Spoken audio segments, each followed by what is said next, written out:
चेतना चेतना एक केंद्र है, स्थिर केंद्र, जिस पर जीवन का वृत्त घूमता है, जहाँ पर जीवन में एक परिवर्तन आता है, जन्म से लेकर मृत्यु तक, और यह घूमता चला जाता है। यह रोटेट ही करता है। इसका रोटेशन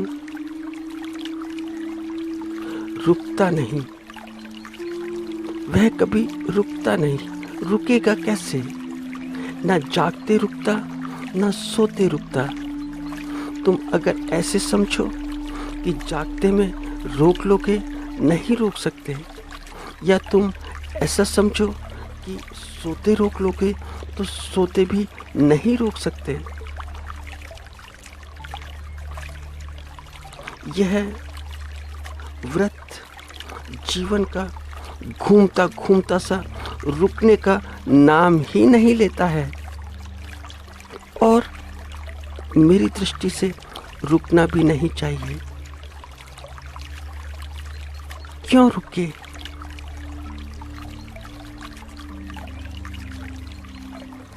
और अगर कोई इसे रोकना चाहे तो रोकना अस्वाभाविक होगा, इसे रोकना अप्राकृतिक होगा, अननेचुरल। जैसा कि बहुत से लोग प्रयास करते हैं रोकने का प्रयास करते हैं, और रोकने का प्रयास मूर्खता है। मूर्खता के अतिरिक्त और कुछ भी नहीं। रोकने का प्रयास मूर्खता है, नादानी है, और कुछ भी नहीं। क्योंकि रोकना असंगत है, असंगत। कोई तारतम्य नहीं रोकने में। तुम अगर रोकोगे तो तारतम्य तोड़ दोगे जीवन का। यह असंगत है। तो फिर संगत क्या? संगत क्या? संगति क्या? लयबद्ध क्या? जीवन के अनुसार क्या? तो जीवन के अनुसार यह है कि परिवर्तन का तो तुम्हें अनुभव है पूरा हम सभी को, क्योंकि हम सभी परिवर्तित होते हैं आयु के हिसाब से।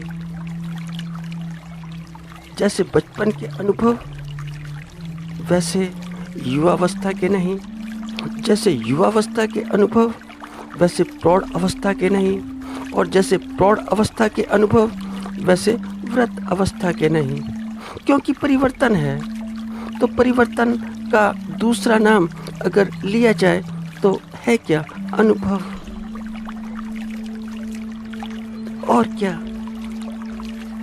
तो हमें परिवर्तन का तो पूरा अनुभव है, मगर जो स्थिर है जीवन में, स्थिर उसका नहीं, स्थिरता का नहीं, स्थिरता का बिल्कुल नहीं, स्टेबिलिटी का नहीं। बस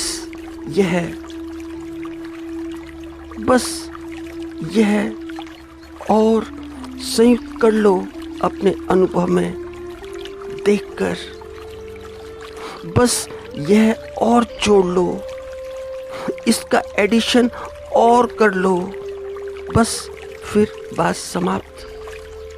इसे और जीवन में सम्मिलित कर लो, इसे सम्मिलित करो, तो फिर जीवन एक लीला, तो फिर जीवन एक लीला है।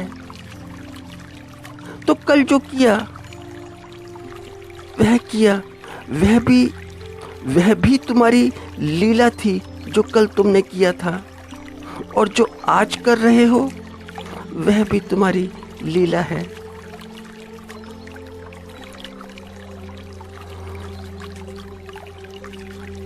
चेतना का स्वभाव होना है, होना, बस होना। चेतना के होने से, चेतना की उपस्थिति से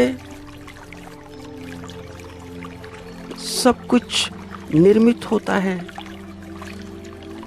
सारा निर्माण होता है इस परिवर्तन का। सब कुछ चेतना के गर्भ से निकलता है। यह काल भी चेतना के गर्भ से ही निकलता है। फिर इस काल को तुम 1 में रखो, 2 में रखो या 3 में रखो। इस काल को तुम वर्तमान बोलो, भूतकाल बोलो या भविष्य काल बोलो, या फिर तोड़ लो तीनों में, या फिर इन तीनों को जोड़ दो, फर्क नहीं पड़ता कुछ भी।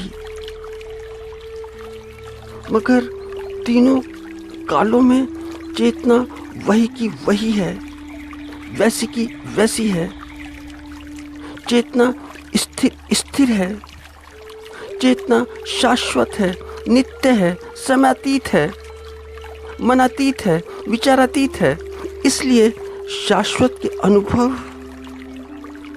जीवन के अंदर के अनुभव है, अंदरूनी है, बाहर के नहीं। बाहर के जितने भी सारे अनुभव हैं व्यवस्थाओं के अनुभव हैं। जैसे कि तुम राह चलते कोई घर देख लो, घर बड़ा अच्छा लगे, तुमने बाहर से घर तो देख लिया मगर घर में रहने वाला नहीं, तो तुम्हें घर तो बड़ा अच्छा लगा बाहर से, ठीक है, देखने वाले में अच्छा लगा, मगर क्या अच्छा हो कि जो घर शरीर का है, जो शरीर का घर है, उसमें जो अंदर रहता है उससे भी कभी मिलो, घर में रहने वाले से। और जैसे ही घर में रहने वाले से तुम मिलते हो,